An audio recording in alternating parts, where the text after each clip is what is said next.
नया टॉपिक शुरू कर रहे हैं और इम्पोर्टेंट टॉपिक शुरू कर रहे हैं वेक्टर। तो क्या पढ़ रहे हैं आज? Dot product. डॉट प्रोडक्ट को ही बोलते हैं स्केलर प्रोडक्ट। अब डॉट प्रोडक्ट क्या होता है? अगर आपको दो वेक्टर दिए हों,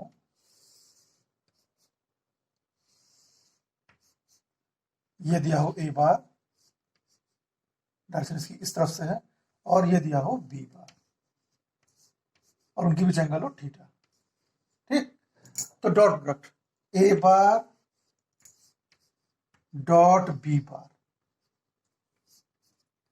ठीक, क्योंकि ए और बी के बीच डॉट है, तो इस तरह के प्रोडक्ट को बोलते हैं डॉट प्रोडक्ट। ये होता है mod A bar mod B bar cos theta. ये फंडामेंटल फॉर्मूला है।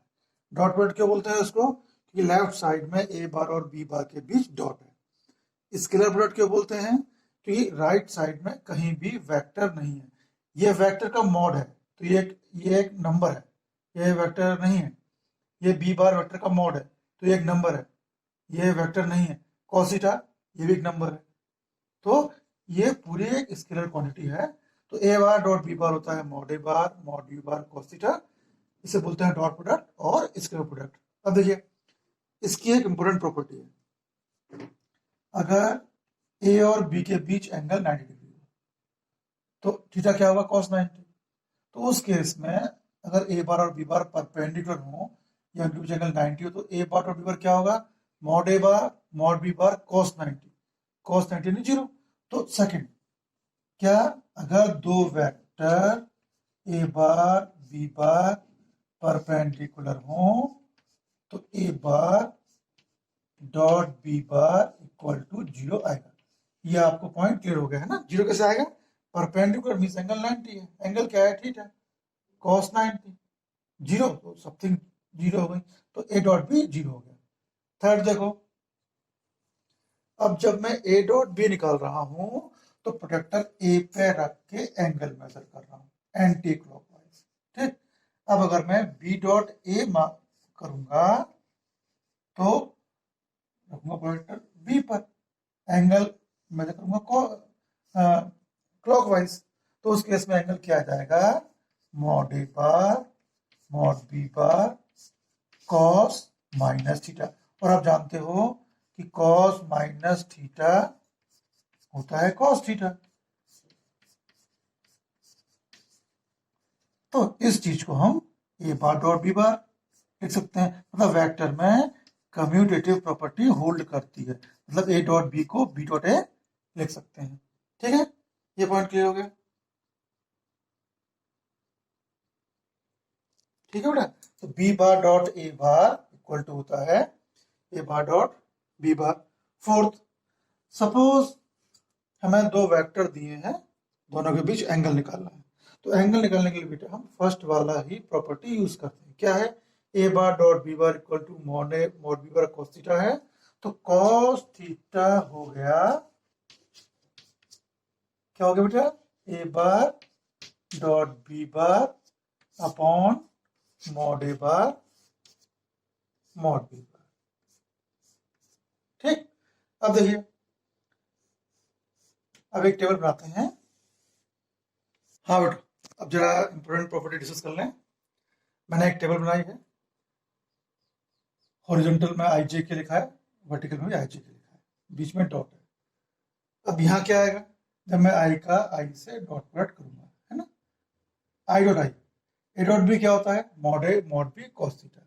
तो आई डॉट आई कितना होगा? Mod I cos. देखिए, दो सेम क्वांटिटीज हैं, आई और आई के बीच एंगल होगा 0। तो आई डॉट आई कितना होगा? मॉड आई। आई क्या है? यूनिट वेक्टर, यानी उसका मॉड 1 होगा। तो मॉड आई यानी 1 इंटू मॉड आई 1 कॉस 0। तो ये आ गया 1। समझ रहे हैं? आई और आई सेम क्वांटिटीज हैं, दो सेम क्वांटिटीज के बीच एंगल होता है 0। तो ये कॉस 0 1 हो गया। और चूंकि यहाँ मॉड आई आया, वो 1 होता है, मॉड आई ये 1 होता है। क्यों? I is a unit vector whose mod is 1। चलिए, अब आई डॉट जे पे आते हैं। आई डॉट जे कितना होगा? आई डॉट जे कितना होगा बेटा?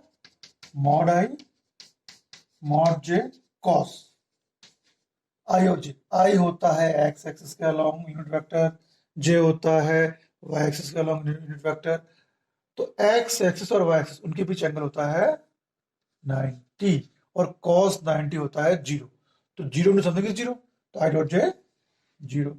सिमिलरली आई डॉट के कितना होगा बेटा, यहाँ आई डॉट के होगा, तो आई डॉट के कितना होगा,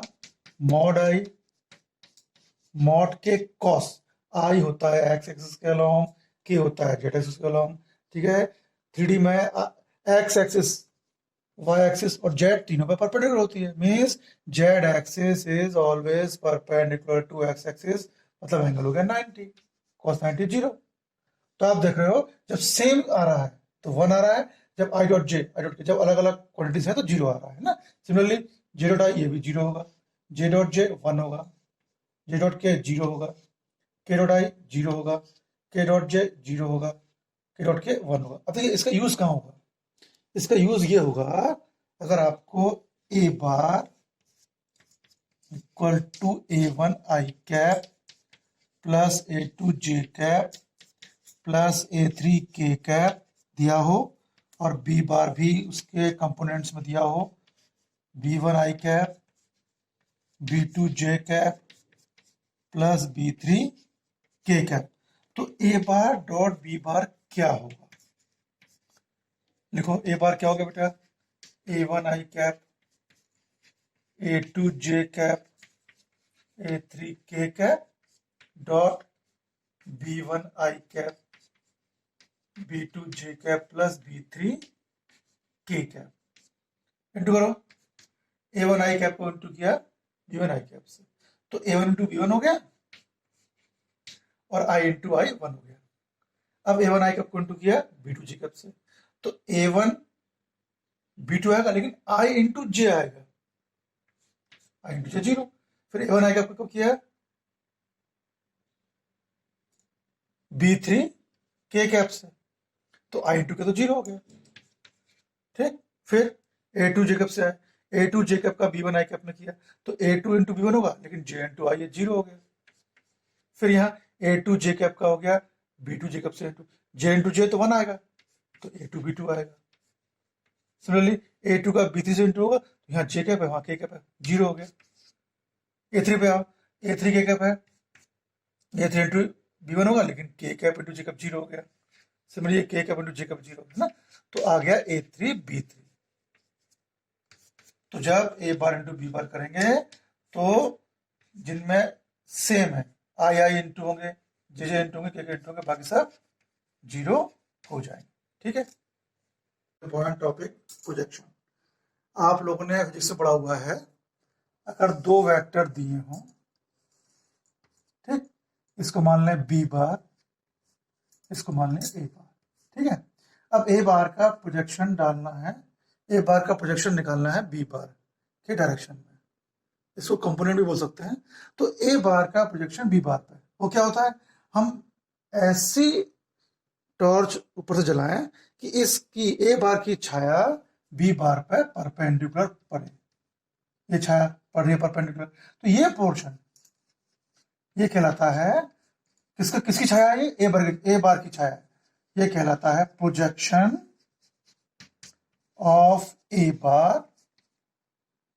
छाया किसकी है, ए की, किस पर है, बी पर है, ऑन बी बार, ठीक। फॉर्मूला क्या है सर, किसकी छाया है, ए बार की छाया है, किस पर है, बी बार है, बी बार की डायरेक्शन में, तो जिस डायरेक्शन में जाते हैं उस डायरेक्शन में लेते हैं यूनिट वेक्टर, बीच में डॉट आ गया, तो ये हो गया ए बार, बी कैप क्या होता है, B bar dot mod B bar, ठीक। सिमिलरली अगर projection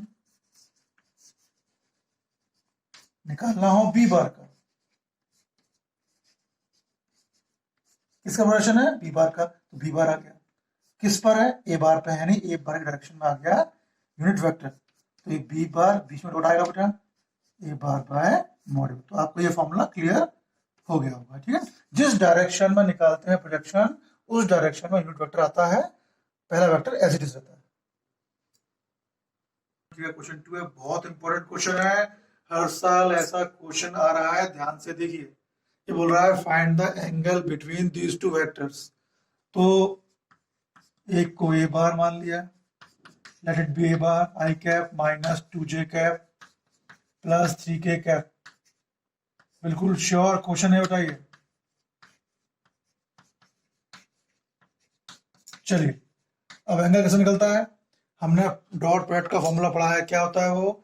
A bar dot B bar equal to mod A bar mod B bar cos theta. तो वहां से निकला cos theta equal to A bar dot B bar mod A bar mod B bar. ठीक है, आपने formula लिख दिया, means आपका हाफ मार्क्स पक्का हो गया। तो replace A bar by its value I cap minus 2j cap plus 3k cap dot B bar 3i cap minus 2j cap plus k cap और नीचे दोनों का मॉड। तो क्या मॉड निकाल लूं मैं? आई का स्क्वायर 1, आई का कोएफिशिएंट 1 स्क्वायर 1 माइनस 2 का स्क्वायर प्लस 3 का स्क्वायर, यहाँ 3 का स्क्वायर माइनस 2 का स्क्वायर प्लस 1 का स्क्वायर। ठीक, ऊपर एक क्या करें, जब हम डॉट प्रोडक्ट में इंटू करते हैं तो कोफिशिएंट वाइज इंटू करते हैं। आई का 3i से तो 3 आ गया, है ना। आई इंटू जे 0 हो जाएगा, आई इंटू के 0 हो जाएगा, नहीं लिखा। माइनस 2j का माइनस 2 से माइनस 2 प्लस 4 जे इंटू जे 1 हो गया, 3k तो ये 3 हो गया। ठीक है, कितना हुआ? 9 10 14, ये भी 14 हो गया। तो cos थीटा आ गया 10/14। तो cos थीटा इज 5/7। ये बेटा क्वेश्चन बार बार हर बार आ रहा है, अच्छे से देख लो, गलती नहीं होना चाहिए। हाँ बच्चों, एक और इम्पोर्टेंट क्वेश्चन है, ये भी अक्सर एग्जाम में आ रहा है। क्या बोल रहा है?